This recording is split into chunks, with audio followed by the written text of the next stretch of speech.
The American Smelting and Refining Company, or commonly known as asarco, was founded in the year 1881 when Robert Safford Stone was touring the mines of Chihuahua and decided to start mining for copper in El Paso. Just as its name says, the company mines, smelts, refines metal, having an annual production of 250 to 400 million pounds of copper, and has 38 mining operations in the 7 states and in 18 countries outside of the US. By 1887, the company had around 250 workers, which began building houses west side of the smelter, which later was called Smelter Town.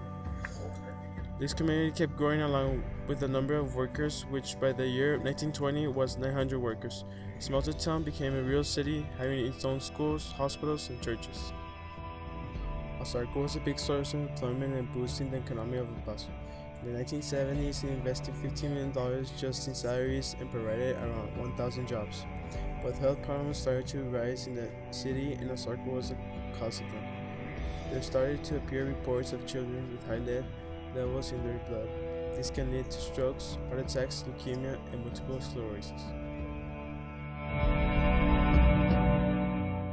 Because of this, Dr. Landrigan was called to perform studies on 2,700 people with the ages around 1 to 19, living in a radius of 4 miles around the plant. The studies confirmed high blood lead levels. The company mines for ores containing copper or other materials they look for. After they separate the copper from all other materials found in the ore, this process leaves a big quantity of toxic substances. Alarmed by the studies, the city performed another one, but this time on asarco. The emissions of asarco began to be recorded, and these are the results. For only 3 years, the company emitted 1,116 tons of lead, 460 tons of zinc, 1.2 tons of arsenic, and 1.2 tons of cadmium. Because of those results, asarco removed 1.5 feet of soil, bought the smelter town, and relocated the people that lived there. Also, they increased the height of the smokestacks to 128 feet to alleviate air pollution. And one they moved us out of there.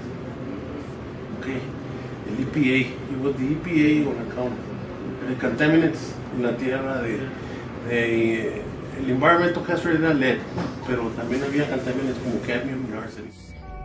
6 years after his studies, Dr. Landrigan returned to El Paso to perform the same studies. This time they showed the blood lead levels decreased more than 50%. asarco kept receiving warnings and paying fines for their environmental violations, but it wasn't until 1999 when asarco stopped its operations. The reason for its closure wasn't because of the environmental and health problems it caused.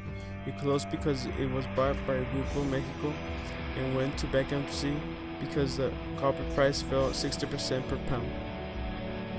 But it was until 2005 when the bankruptcy auction filed.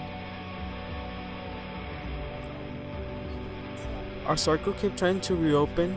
They even got the permit from the TCEQ to emit at most 2.559 tons of lead and 6.673 tons of sulfur dioxide, but it wasn't possible to reopen. Although they couldn't reopen, the corporation still had fines to pay and was forced to clean the land where it used to operate. In 2009, asarco filed its bankruptcy settlement in which it paid $1.76 billion for environmental cleanup at more than 80 sites throughout the country, having the record for the largest environmental bankruptcy in history. The cleanup consisted of at least 10.5 million cubic yards of contaminated soil, or enough to cover more than 1,160 football fields with 3 feet of dirt, and at least 5 million cubic yards of contaminated groundwater, which is enough to fill over 1,400 Olympic-sized swimming pools. The plan for the plant that now is useless is to sell it as scrap, then isolate the contaminated soil.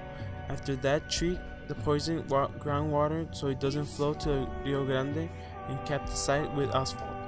But what about the smokestack? The smokestack, I don't know if they had let you kids go in there and and examine the smokestack. You can go on a tour. I don't know if it's open for tours now, but they had tours, okay? And it's all contaminated from the inside. It's SO2, okay? The plume that I told you I used to see going up the smoke when I was a kid, it's all sticking to the walls. When that gas is going with moisture, it just sticks to the walls, okay?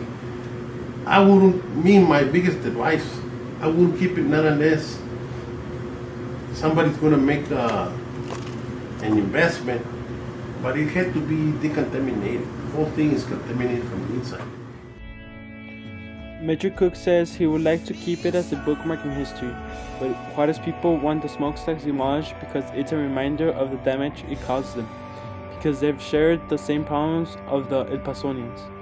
One thing both cities could agree is that the smokestack should be a reminder of something that shouldn't be done again.